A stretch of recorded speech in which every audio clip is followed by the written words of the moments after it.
Hello students, welcome back to my YouTube channel. आज का हमारा सब्जेक्ट है एग्रीकल्चर इकोनॉमिक्स, कृषि अर्थशास्त्र। इस वीडियो में मैं आपको एग्रीकल्चर इकोनॉमिक्स के वेटअप के क्वेश्चंस बताऊंगा जो यूपी कैटेट, आईसीआर तथा बीएचयू के एजीबीएससी एंट्रेंस एग्जाम्स के लिए अति महत्वपूर्ण सिद्ध होंगे। तो चलो देखते हैं आज का हमारा पहला क्वेश्चन।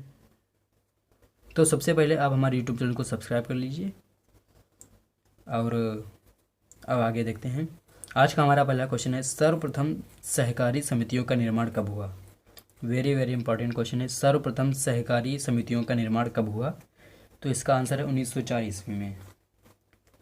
भारत में सहकारी साख संगठन है। भारत में सहकारी साख संगठन है द्विस्तरीय, विनिमय के लिए आवश्यक है। विनिमय के लिए आवश्यक है दो पक्षों का होना। जब दो पक्ष होंगे तभी विनिमय आवश्यक है, तभी विनिमय हो पाएगा जब दो पक्ष होते हैं। अपने स्वामी से पृथक न किए जाने सकने वाले उत्पादन के कौन से उपादान हैं? जो अपने स्वामी से पृथक न किए जा सके वो उत्पादन के कौन से उपादान हैं? तो इसका आंसर श्रम, संगठन और उद्यम। किसी भी वस्तु की एक अतिरिक्त इकाई के उपभोग के कुल तुष्ट गुण में जो वृद्धि होती है उस वृद्धि को क्या कहते हैं? जो किसी भी वस्तु की एक अतिरिक्त इकाई के उपभोग के कुल तुष्ट गुण में जो वृद्धि होती है उस वृद्धि को कहते हैं सीमांत तुष्ट गुण। वेरी वेरी इंपॉर्टेंट है।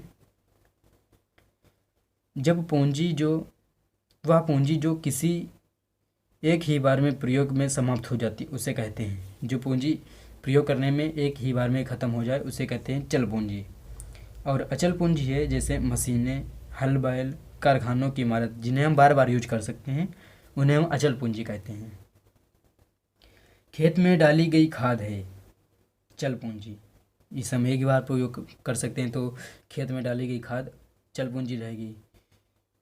कृषि अर्थशास्त्र का स्वभाव होता है। कृषि अर्थशास्त्र का स्वभाव होता है आदर्श, कला व विज्ञान।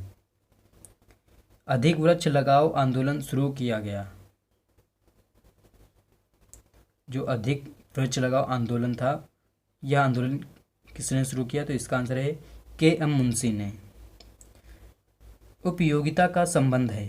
उपयोगिता का संबंध है संतुष्टि प्रदान करने की क्षमता से। उपयोगिता का संबंध है। 1 हेक्टेयर से कम जमीन वाले किसानों को क्या कहा जाता है?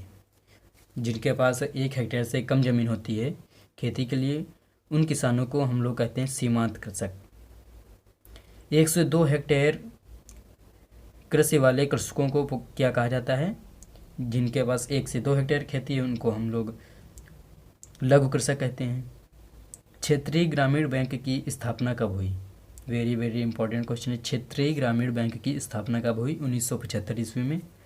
नाबार्ड के प्रथम चेयरमैन थे। वेरी वेरी इंपॉर्टेंट क्वेश्चन ये है। ये भी नाबार्ड के प्रथम चेयरमैन थे श्री एम राम कृष्णैया।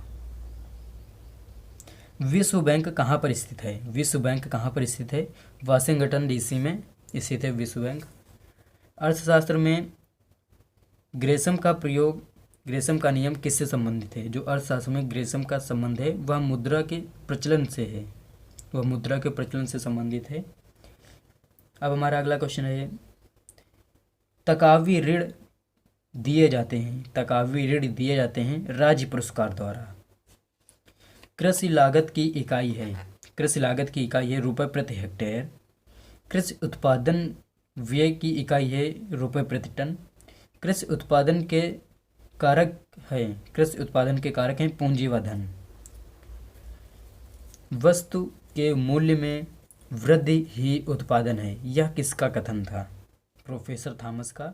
वस्तु के मूल्य में वृद्धि ही उत्पादन है, यह कथन प्रोफेसर थॉमस का था। भारत में सहकारिता आंदोलन का प्रथम चरण कब शुरू किया गया? भारत में सहकारिता आंदोलन का प्रथम चरण 1904 में शुरू किया गया। अगला क्वेश्चन है, आंतरिक मित व्यवस्था निम्न में से किसने संबंधित थी?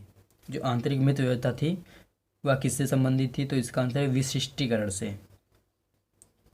मांग का नियम बताता है। मांग का नियम बताता है मूल्य के घटने से मांग बढ़ती है। उत्पत्ति का साधन नहीं है। समय, समय जो है उत्पत्ति का साधन नहीं है। भारत में 14 व्यावसायिक बैंकों का राष्ट्रीयकरण किस वर्ष किया गया? जो भारत में एक साथ 14 व्यावसायिक बैंकें थीं, उनका राष्ट्रीयकरण कब किया गया? तो इसका आंसर है 1969 ईस्वी में। भूमि विकास बैंक किस भाग है? भूमि विकास बैंक किसका भाग है? सहकारी बैंक का।